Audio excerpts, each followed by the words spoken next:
Question number 9 में हमें कहा है कि if O is the centre of the circle, O centre है सर्कल का, code PQ makes an angle of 50 degree with the tangent PR।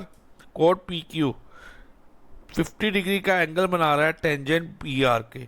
PR एक tangent है जो कि सर्कल को P पे टच कर रहा है। तो जो कोड PQ है 50 डिग्री का एंगल बना रहा है टेंजेंट के साथ, यानी कि एंगल QPR हमारा 50 डिग्री है।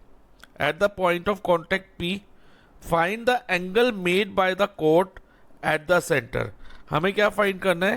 कोड जो एंगल बना रहा है एट द सेंटर। जैसे PQ कोड सेंटर पे कौन सा एंगल बना रहा है बच्चा? Angle POQ। तो हमें एंगल POQ फाइंड करना है।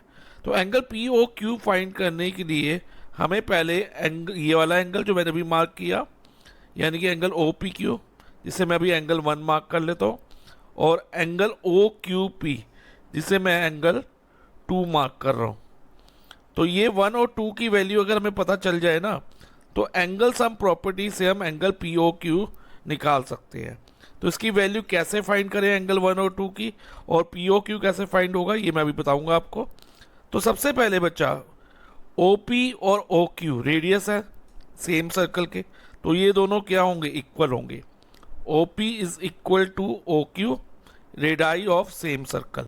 अब इन ट्रायंगल OPQ, क्योंकि OP और OQ इक्वल है, तो इन दोनों के सामने वाले एंगल भी इक्वल होंगे। देखो बच्चा, OQ के सामने कौन सा एंगल है? एंगल 1। OQ साइड के सामने एंगल 1 है, और OP साइड के सामने एंगल 2 है। तो एंगल 1 इक्वल टू एंगल 2 हो जाएगा। इसका रीजन होगा क्लास 9th में आपने एक प्रॉपर्टी की थी, angles opposite to equal sides of a triangle are equal. अब नेक्स्ट क्या करेंगे बच्चा, ध्यान से समझना। ये टेंजेंट PR और रेडियस OP एक दूसरे के परपेंडिकुलर होंगे, क्योंकि हमने थ्योरम करी है radius and tangent are perpendicular to each other. तो OP is perpendicular on PR, हम ये लिख देते हैं और साथ में ये रीजन दे देते हैं।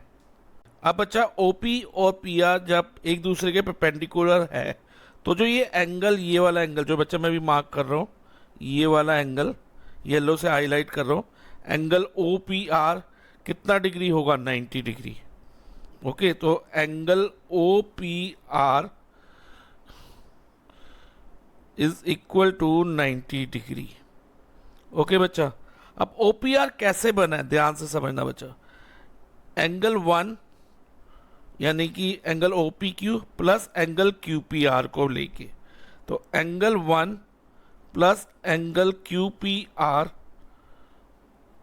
इज इक्वल टू 90 डिग्री हो गया। ओके बच्चा, अब एंगल 1 हमें फाइंड करना है, QPR हमें पता है। QPR कितना दिया बच्चा? 50 डिग्री। तो angle 1 plus 50 degree is equal to 90। तो एंगल 1 कितना होगा बच्चा? 90 माइनस 50, डेट इज 40 डिग्री। तो एंगल 1 हमारा 40 आ गया। अब क्योंकि एंगल 1 और 2 इक्वल है, हम प्रूव कर चुके हैं, तो एंगल 2 भी हमारा कितना होगा? 40। तो angle 1 equal to angle 2 is equal to 40 degree. अब हम करेंगे in triangle OPQ angle sum property apply करेंगे। कैसे? एंगल POQ लेंगे, उसमें जो हमें एंगल फाइंड करना है, plus angle 1 plus angle 2 is equal to 180 degree. अब एंगल POQ तो हमें फाइंड करना है, तो POQ को POQ ही रहने दो, और एंगल 1 और एंगल 2 40 डिग्री ईच है, तो 40 प्लस 40 इज इक्वल टू 180। अब next step, angle POQ is plus 80 degree is equal to 180। अब एंगल POQ क्या रहेगा बच्चा? 180 प्लस 80 LHS से RHS में जाके माइनस 80 हो जाएगा। सो एंगल POQ हमारा 180 माइनस 80 100 डिग्री आ गया। So angle POQ is 100 degree, और यही एंगल हमें फाइंड करना था। So our answer is option B, 100 degree.